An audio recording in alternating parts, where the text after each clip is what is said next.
drawing. Okay. Well, thank you very much. Let me first begin by thanking you all for coming out tonight and listening to what we have to say, and I hope to be able to answer any and all questions that you may have going forward. For a position like this, experience matters. And it's not just, we all have experiences, but it's the quality of experience that people have that's important. I've been a prosecutor and a member of the Oregon State Bar for over 22 years. I've worked in Linn County as a prosecutor for the Linn County District Attorney, both Jason Carlisle and Doug Martini, for over 15 years. And I've worked in this courthouse for that period of time. I know the people who are there, I know the judges, I know the court staff, and I know how it works. And so, in addition to that experience, what's really important is we're all attorneys, we all have different experiences, we all have different focuses in our practice, but what's really important is litigation experience. And I have 22 years of litigation experience. I've prosecuted thousands of cases over my career, literally, and tried hundreds. I have the experience for this position, and I'm asking you for your vote. Thank you.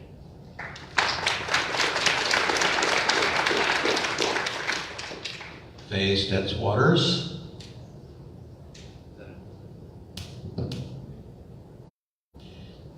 Thank you, Chamber of Commerce, for inviting us to speak tonight. I'm so happy to be in the city that friendliness built. I love your logo. It embodies your values of friendliness, community, and optimism. My name is Faye Stetz-Waters, and I'm one of your Circuit Court judges.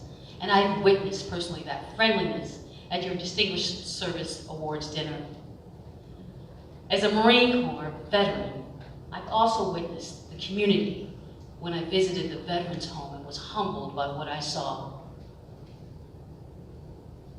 Veterans being treated the way they deserve to be treated. The Veterans Home is a flagship model of care for our whole country. I also saw on this very stage the optimism that this community represents. Children who were acknowledged by their teachers and the Optimist Club for the positivity they bring to their schools. For these values and these reasons is the reason that I chose Linn County. I wasn't born here, but I chose Linn County because I love this community.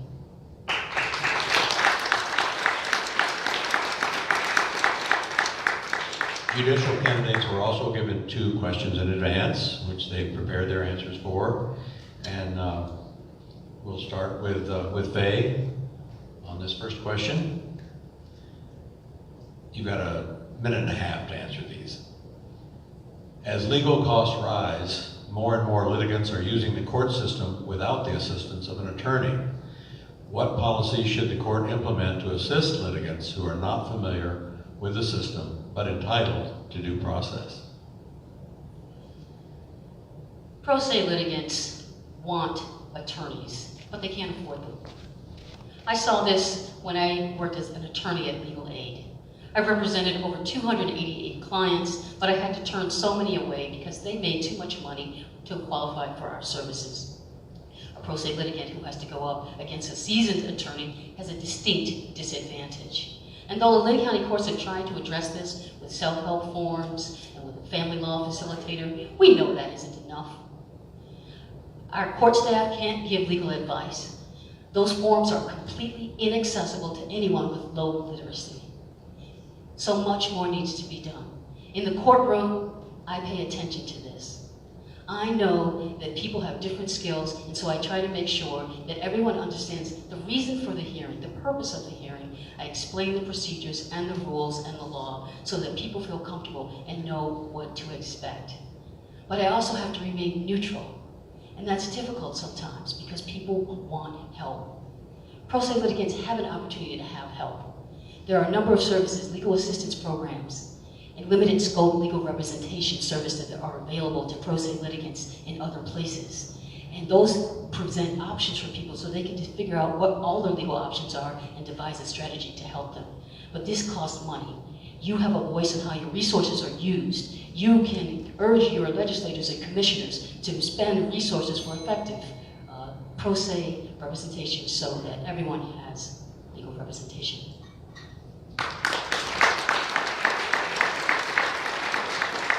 Michael, same question. So you may have noticed over the last few years, companies like LegalZoom and things of that nature that are coming out. People more and more are handling their cases themselves.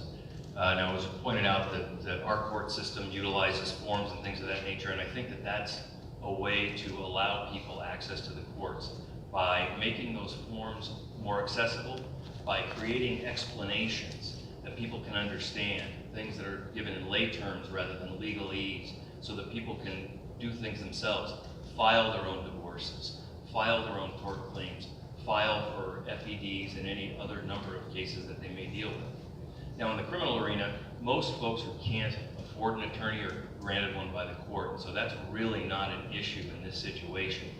But if, as was stated, the courts can't give out legal advice, the judges can't give special treatment to one side or the other. They have to remain fair and impartial.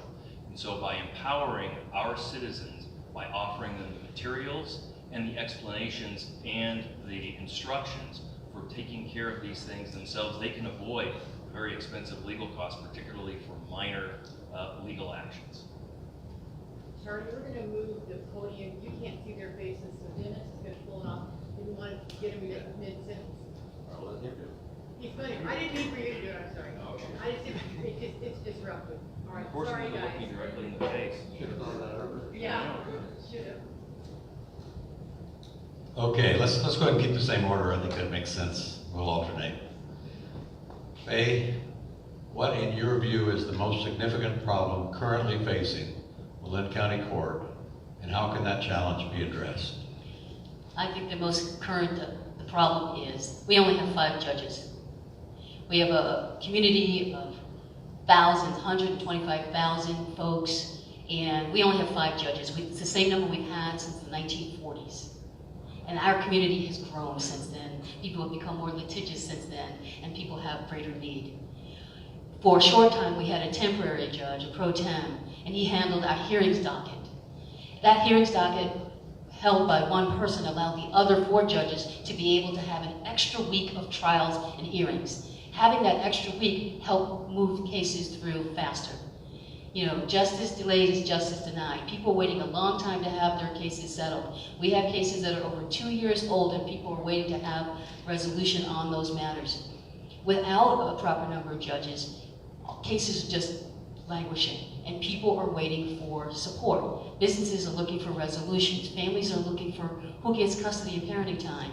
And people who feel unsafe are looking for protective orders. All of these things are taking up a lot of time in terms of the judges, and we need to have 6 judges. We were supposed to have 6, but instead we got a case management system that basically has us moving the cases through 15 minutes at a time. We call it justice 15 minutes at a time, and it's not fair to our residents. We need to have a system where people can come to court, have their cases heard, so that they can get resolution and get on with their lives.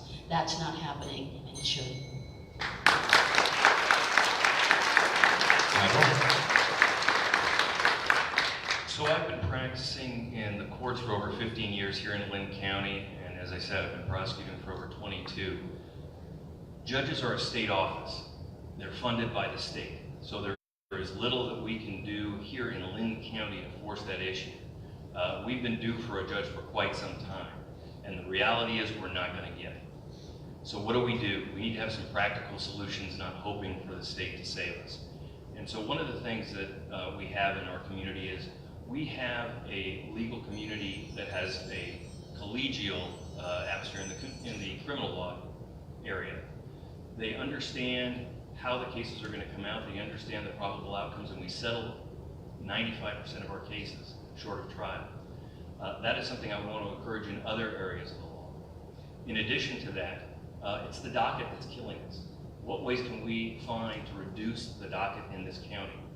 We need better alternative dispute resolution.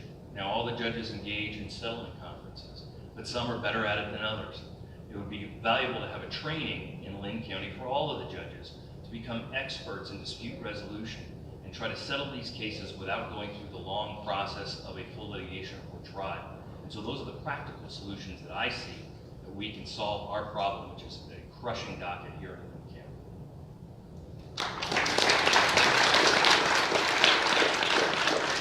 Thank two interesting questions from the audience, and we'll start with Faye on the first one, and then the second one we'll start with Michael. What is the role of a circuit court judge in the community? I think the role of a circuit court judge in the community is to be a leader, is to represent all of the values that come with the office. The judge is looked upon as a role model, and people will look to everything the judge says and everything the judge does as an example. The things, I don't get to say whatever I want wherever I go. People will listen, and people will repeat what has been said. And so it's very important for the judge to be a leader. The Marine Corps experience that I have had has given me the discipline, and I use that discipline every day on the bench. I use it everywhere in my community, and it's helped me place reserve on the comments that I would ordinarily make if I was an ordinary citizen, but I am not. I am the judge, and what I say will be repeated, and I am mindful of that responsibility and mindful of the burden it is to carry this community's tragedies and harm that has come to our people. And it takes a very important person and strong person to be able to hold that and keep those confidences. And that is a key thing that the judge can do. The judge must be fair. The judge must have the proper temperament and treat everyone with respect. There is no position more important in the community than making sure people have due process, they're treated with respect. It's part of our deep and constitutional rights, and it shouldn't be interfered with by someone, by anyone who doesn't respect that office.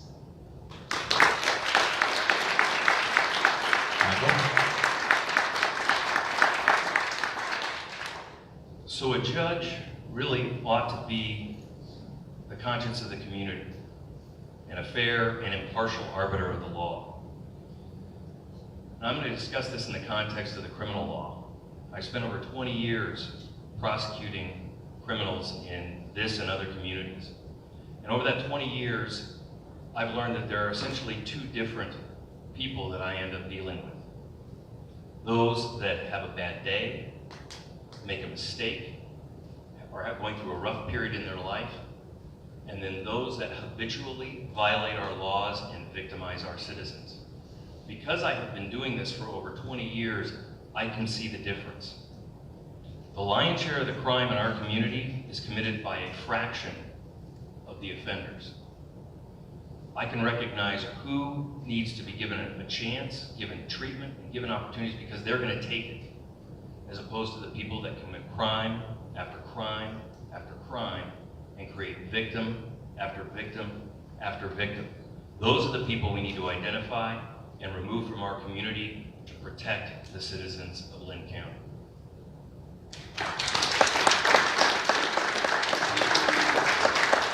Mr. Michael, this is for you as well. A large portion of the judge's workload involves non-criminal cases. What's your previous experience with non-criminal law? Well, in addition to criminal law, I've handled civil commitment hearings in my role as a prosecutor. I've also handled child support enforcement, as well as juvenile delinquency and juvenile dependency cases. But the fact of the matter is, no one knows everything about the law. Every attorney, much in the same way as doctors, specialize. That's how they become competent in the work that they do. I've spent my career engaging in criminal prosecution and specifically litigation. Litigation is the aspect of the law that runs through all areas of the law. As a judge, you are being relied upon to understand the rules of evidence and to understand the rules of procedure. If you don't have a good understanding of these things and you have to practice in court for years to learn them, you're going to make a mistake. You're going to allow a piece of evidence to come in that shouldn't, or you're going to prevent a piece of evidence that should come in and exclude it from the proceeding. That can sway the result. You could have innocent people being convicted of crimes. You could have people who've been grievously injured not get sufficient recompense for their injuries. Bad things happen when judges don't have the proper experience. I have that experience, and I would use that to fulfill that position as your next Linn County Circuit Court judge.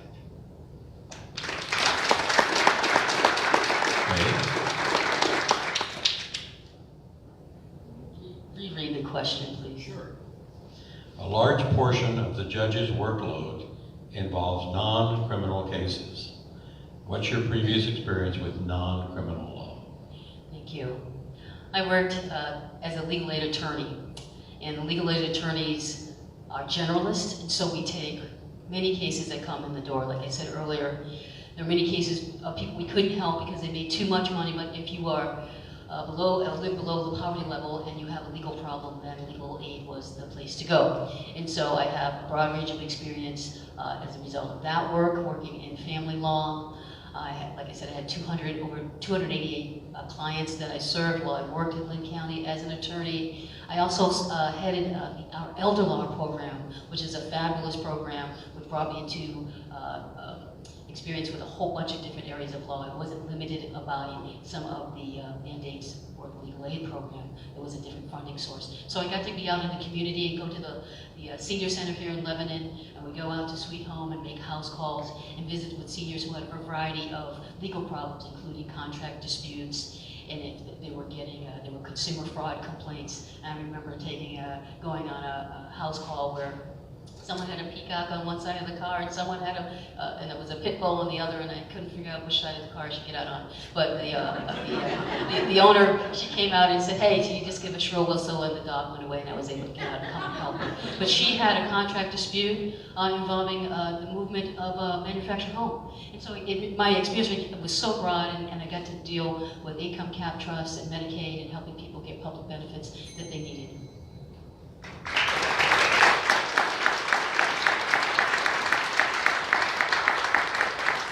And we each have 60 seconds to make a final statement and wrap things up. Michael, you want to start?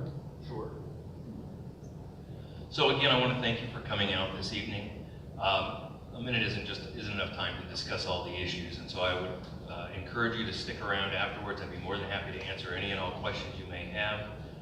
You can go to my website, winhausen.com. That connects to the Facebook, but that gives you a lot of other information. But as I said before, experience matters. I have over 22 years of litigation experience, more experience than any of the candidates in either judicial race that you'll be deciding in November by far. That is the experience that is appropriate for the position, that's important to the position, that's required for pro tem judges. They have to have that litigation experience, and that's what I have. And if you don't believe me, look at the people that support me. John Lindsay, Will Tucker, Paul Aziz, the entire law enforcement community of Linn County, including the last 3 sheriffs, including Tim Muller, Frank Stevenson, your chief of police. These are just a few of the people that have endorsed my campaign. And I'm asking for your vote. Thank you.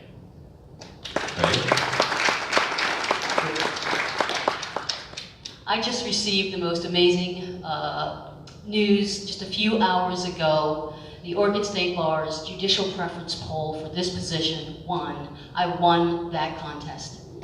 That means that the Linn County Bar members endorsed me for this position, just the same as they did at the beginning of this process when I first put my name in to fulfill my dream to become a judge in this county. It was Linn County judges and lawyers who said, yes, you bring something unique to the bench, you have a broad range of experience, and you have a unique perspective that is beyond the criminal justice lens. We do not need a judge who is looking for a bad guy, who is looking at things in terms of black and white, looking at our cases. Quite frankly, that is going to be damaging for our bench if we have already made up our minds who is guilty and who is not, who deserves a chance and who does not. We're supposed to be impartial in making our decisions based on the law. That's what I've been doing, and I would love to continue doing it for this community. Thank you both. That's all I have to say.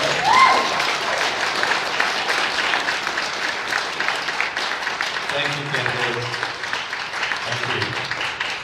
I have a question that was not asked, so I'm wondering if it would be possible to do.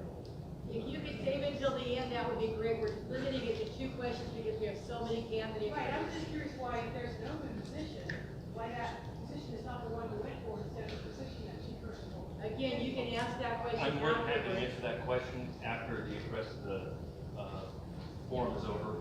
Very good. Thank you, candidates. Go to the next 2.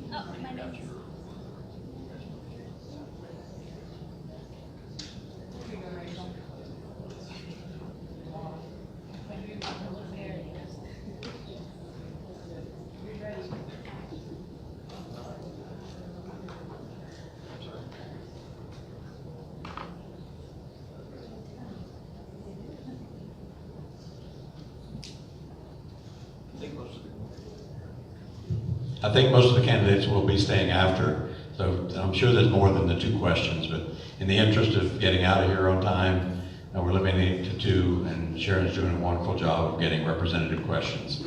So thanks for your patience on that one. We now have the 2 candidates for position 3. Rachel helped me with her last name, so let's see if I can get it right. Rachel Kitson McCoddish and Terry Plagman. So welcome.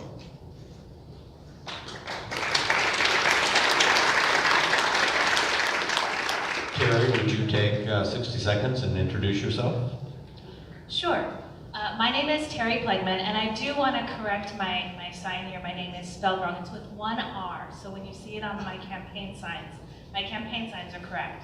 But I was born and raised in between Albany and Lebanon on a grass seed farm. My family's been in the community here for over 120 years, grass seed farmers.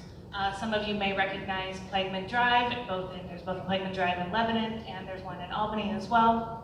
And yes, that is actually named after my family. I was, like I said, born and raised in Albany. I graduated from South Albany High School in 1988. I went to school at Oregon State University, and then I went to law school up in Portland. I have been a trial attorney for 21 years. Right now, most of my practice is family law. I've had my own business for the last 10 years. I've been a small business owner. I am married. I have 3 children, a 22-year-old, a 19-year-old, and an 8-year-old. And I have, like I said, enjoyed practicing law here in Linn County. I haven't practiced only in just Linn County, but I've also practiced in other counties as well. Rachel? Hello, can you hear me? No. So the green light comes on.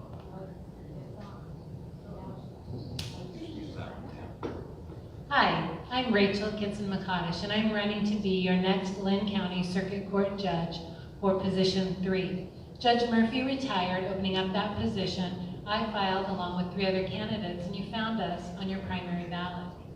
In that race, I received, I believe, over 45% of the vote, and then advanced on to the general, along with Terry, who is the runner-up. I am a mother of 4, a grandmother of 3, and my husband and I and our 2 youngest live here in Lebanon. I am a partner at Morley Thomas Law, and I have 40 decades. I've lived here in Linn County. I grew up here, I was raised here, I have grandchildren here, and I have practiced my entire career in Lebanon, in Linn County. My experience is criminal law, family law, civil commitments, and personal injury. I prosecute for the City of Lebanon. I have a contract with the county for civil commitments. I am heavily involved in community service. My father had a 6th grade education. I was a teen mother, and I've been blessed by this community, and I've given back.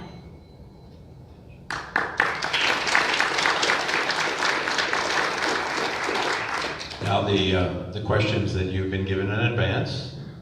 We'll start with Terry. As legal costs rise, more and more litigants are using the court system without the assistance of an attorney. What policies should the court implement to assist litigants who are not familiar with the system but entitled to due process?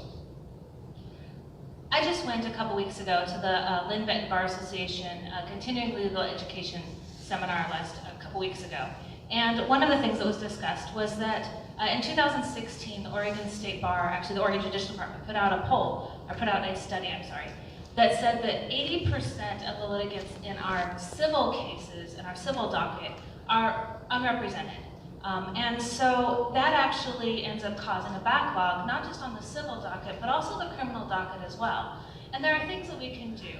And because of that, in January of 2018, there was a civil justice improvement program where they did a task force, and that was just released in just several months ago, like I said. And they identified 13 different things that they could do. One of them was to improve the alternative dispute resolution. And that's one thing that we do need to definitely work on. Some other counties actually already handle that process by having settlement conferences mandatory on cases where there is a pro se person. Linn County doesn't do that. Other counties also, in other counties, and also doing a litigation orientation for people that are pro se's, because that is something that does take up time in the courtroom. When you have somebody representing themselves, they don't necessarily know the court process. And so we do need to make sure that that is something. By helping shore up our civil docket, by helping handle some of those cases where we have pro se people on the civil docket, that will help the entire docket across the board.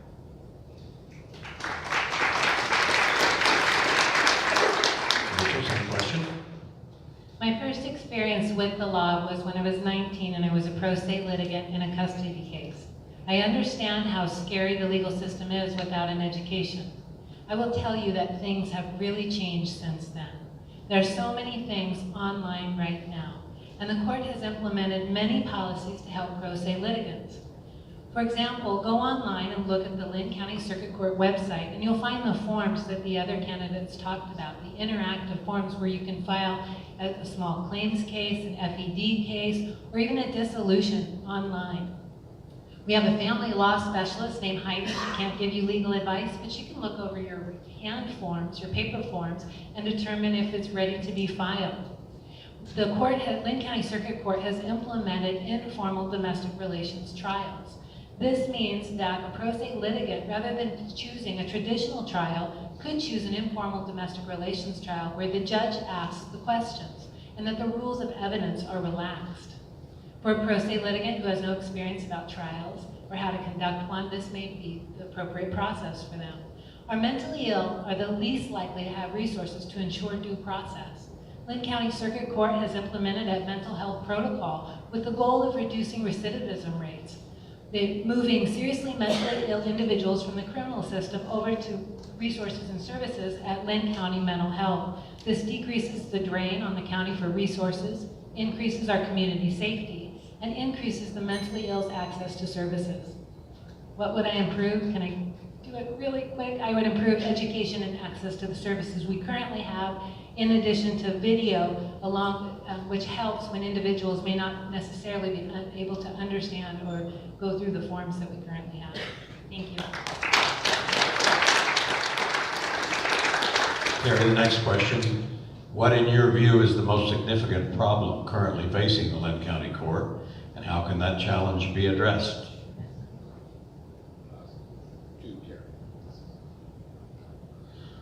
Well, the most important problem that we have is with our financial resources. There just simply is not enough to go around. And we have, as Judge Stetzwater said earlier, as other people have said earlier, we have 5 judges on the bench.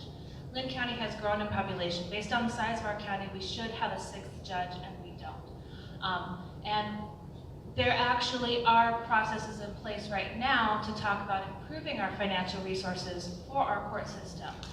There was, like I said before, that study. There was a study that was done in 2016, and one of the things that was talked about was now that we had an electronic court processing system that's implemented, now one of their focuses next is to improve some of our judicial resources. And one of the things they talked about was improving our judicial staff, our judges, our judicial staff, and our courthouses. That's actually on there and identified in 2016 as what they're going to be doing in this next biennium. One of the things that they are talking about doing is, we need to make sure that our county people here who live in Linn County have the same resources available that are available in other counties. For example, Multnomah County is building a brand new courthouse. Lane County is slated to build a brand new courthouse. Clackamas County is slated to build a brand new courthouse. And we don't even have a 6th judge that we need.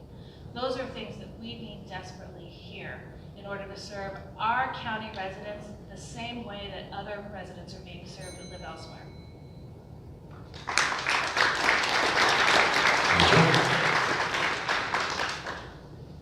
So the significant problem we are facing is absolutely time. When you think about the stress of litigation and waiting until justice is being delivered, that is an incredible toll emotionally and financially for litigants. The time it takes you to get to trial can be years. I do civil commitments for the county, and I'm also given 1 hour in order to prove that an individual is mentally ill, that mental illness causes them to be dangerous to themselves or dangerous to somebody else, or that they have an inability to care for themselves. And that commitment is the least restrictive. I'm given just 1 hour, and Judge McHill, who's here, will tell you, I often sometimes go over that 1 hour. But that's all I'm given for that short window to prove something extremely important. And oftentimes with family law cases, I'll go in ready, prepared to have a trial, and I'll be stacked 3 deep with other cases as well. And so how do you solve that problem? Yes, we absolutely need more judges if we can get them. But you also solve it with experience on the bench. You need to elect judges that are ready to go to work, that have diverse experience and have litigation experience. I bring with me, we are losing over 100 years of experience on the bench with Judge Bisflin's retirement, with Judge Murphy's retirement, and additionally key support staff that have retired. And so you need judges who can get to work and help lighten the load. And I have criminal, family law, civil commitment, and civil experience. So that's what you can do as a voter to help solve our significant problem. Thank you.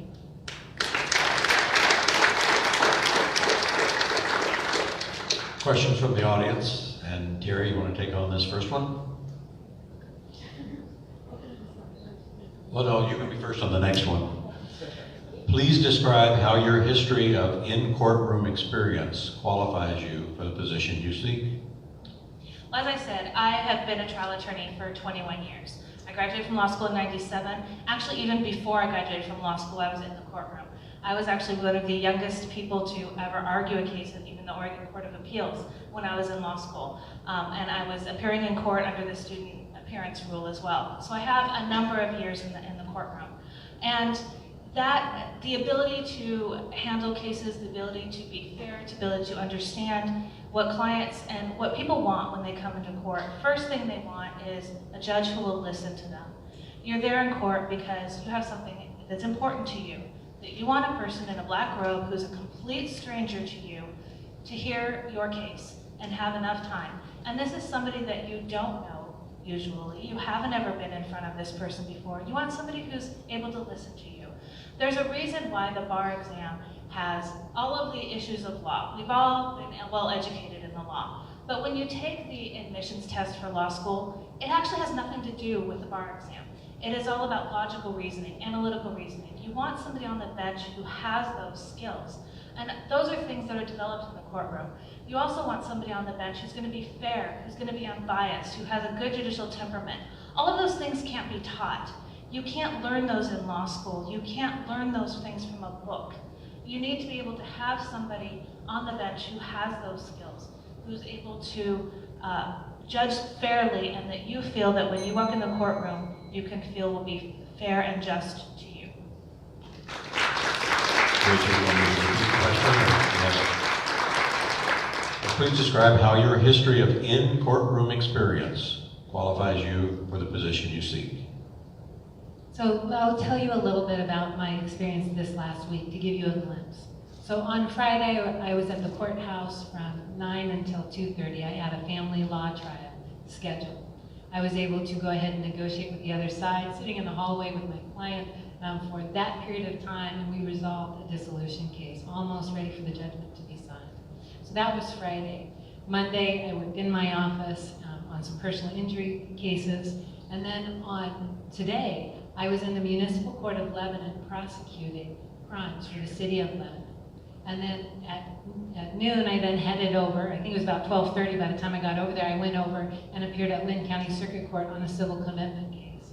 And so I am moving from one area of the law to the other in my trial practice. And that's because I'm from a general practice firm. Morley Thomas is the only firm here in town, and my partners and I and our associate attorneys handle an array of areas of the law, which makes me very well suited to go to the bench from Morley Thomas. And I have practiced, I'm a hard worker. That is one quality that I think when I get on the bench, if you elect me, that I promise that I will work hard and that I will listen to you if you're in my courtroom. And I have the wonderful experience of having Judge McHill as a mentor in my practice. He owned that firm, and when he was elected to the bench, my partners and I bought him out. And so then if I'm able to go to the bench, the ability to be mentored by him, he is the presiding judge now. He displays an array of respect to the people who enter his courtroom.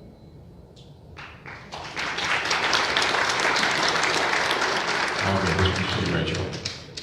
How can the court and judicial system help solve the opioid crisis? That's a great question. They can't do it alone. So that is a crisis we all as a community have to take part in. So whether it is, it's the court working with parole and probation, with treatment, drug and alcohol, Linn County drug and alcohol treatment, it's with the Linn County Jail, it's working together to use those resources to create a smarter justice system so that we know what resources we have available and how to make decisions. A judge relies a lot on the defense and the prosecution to come up with some problem-solving techniques for the individuals that come before the court. So oftentimes you'll hear a judge taking a plea offer based on the information that the DA and the defense attorney has at the time. Sometimes it's the defense attorney that knows best what their client needs. And so providing that opportunity to get defendants into treatment when they're willing to go to treatment. And so we as a community need to work with both the hospital and providing opportunity for individuals facing that crisis.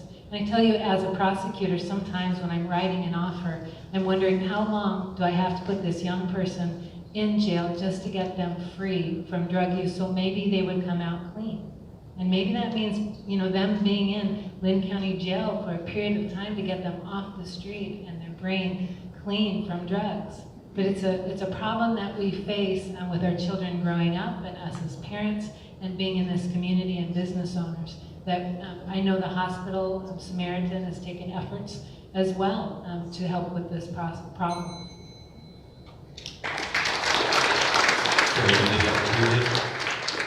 One thing that we do need to consider is that our opioid crisis is not just a drug problem, it's also a mental health problem as well. Many of you may not realize that recently Linn County Mental Health Program cut almost 20 staff members. That poses a significant problem to the mental health community. Our drug problem that we have is lots of times tied with mental health problems as well. When you have people with addiction issues, lots of times you have depression issues, some other mental health problem that goes right along with it. We do have a wonderful drug court. Right now, Judge McHill is administering that and doing absolutely wonderful with it. What some other counties are doing is a dual court program, where it's not just a drug treatment program, but also a mental health treatment program, so that those cases that are identified where somebody needs mental health treatment, that can be dealt with it as well. And those cases may be served and maybe take a little bit more extra special time if it's necessary. One thing as well is that we also need to think about whether we need to do what's called a medically assisted treatment as well. That way when somebody is incarcerated, they may be going through withdrawal, you may need to deal with medically assisted treatment or some sort of a treatment program while somebody is actually incarcerated. It doesn't work very well when somebody is only offered treatment after they're convicted of a case. Sometimes that may be 9 months, it may be a year, it may be 2 years. Well, that's quite a long time before somebody actually finally gets into treatment.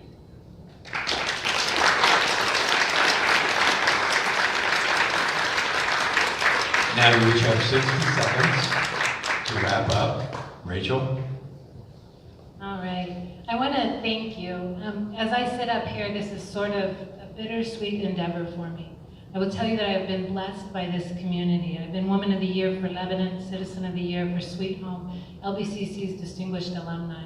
I would not be a lawyer had it not been for this community rallying around me and helping me to get there. As I look at the Morley Thomas Law Firm staff that are here and my partners, I'm in the best place that I could be professionally. I could not find a better place to work or be around better people. And so when the opportunity arose in this situation where there was a need to fill the judge on the bench, it was with heartfelt interest that I raised my hand, not because I want to go anywhere else from where I'm at, but in honor to serve this community for what you've done for me. I'm in debt to you. I'm absolutely in debt to you. And so I raise my hand, willing to serve and continue to give to this community for what you've given to me. And so if I do get elected, I'm telling you, I've got the best partners in the world and the best staff that are here. And when you see us campaigning, I want to thank my husband.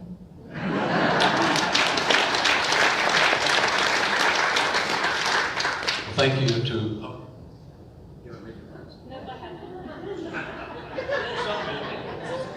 The last person here to speak tonight. So I do want to thank all of you for coming to this event tonight, as well as the Lebanon Chamber for putting it on, and for all the candidates for appearing, not just for the judicial race. I do want to be your next Linn County Circuit Court judge. I think all of us who've put our name in for this have this goal and this ideal of servitude to our community, and mine as well. I was born and raised here, like I said, in Linn County. I put my name in for judge because I want to help our courthouse. I want to help our community be a better place to live. I live here as well. I've lived here for many years. My family's been here. I raised my children here. And I want to ensure that our community is safe, that we have an efficient courtroom, that we're able to serve our community, and that we're able to continue the tradition that's been on the bench for many years in our community as well, and uphold the standards that we've had. Again, I do want to thank you for coming, and hope that you will consider voting for me when it comes time for the ballots to come out.